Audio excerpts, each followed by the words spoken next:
sickened by BP and the cavalier attitude that they drilled the well. They were unprepared for something like this that could happen, that did happen.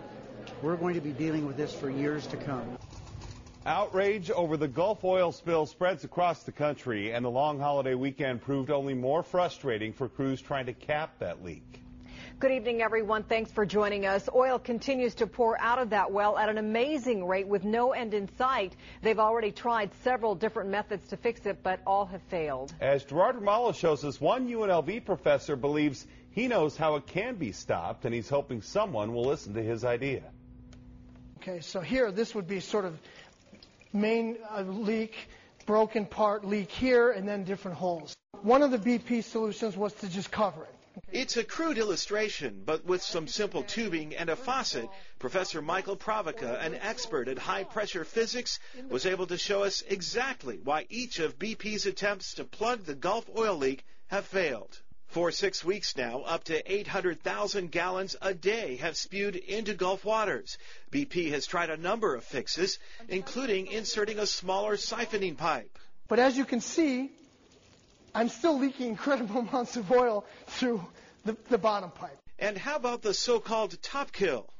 I'm going to put in a rock.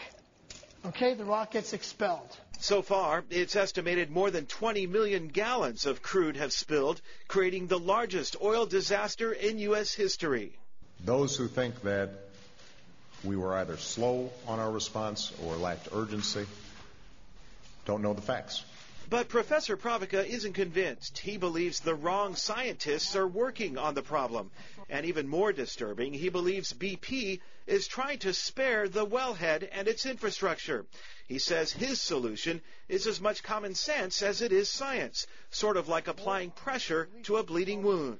If you just can put some heavy objects like concrete slabs, one after the other, on top of each other, then eventually you're going to seal the leak. You're going to break the wellhead, crush it to deform it, and then eventually cap the well. His theory worked for us in the lab, but despite efforts to contact the appropriate authorities, no one else, he says, seems to want to listen.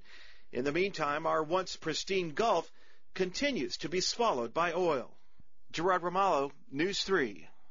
Professor Pravica has reached out to BP and Congresswoman Dina Titus. He tells us, he says he's still waiting for a response, though. BP is about to try and get a cap on the pipe. They're going to cut it off clean first, then try to get a new kind of cap on it. If that doesn't work, the oil could continue to flow until relief wells can be finished in August.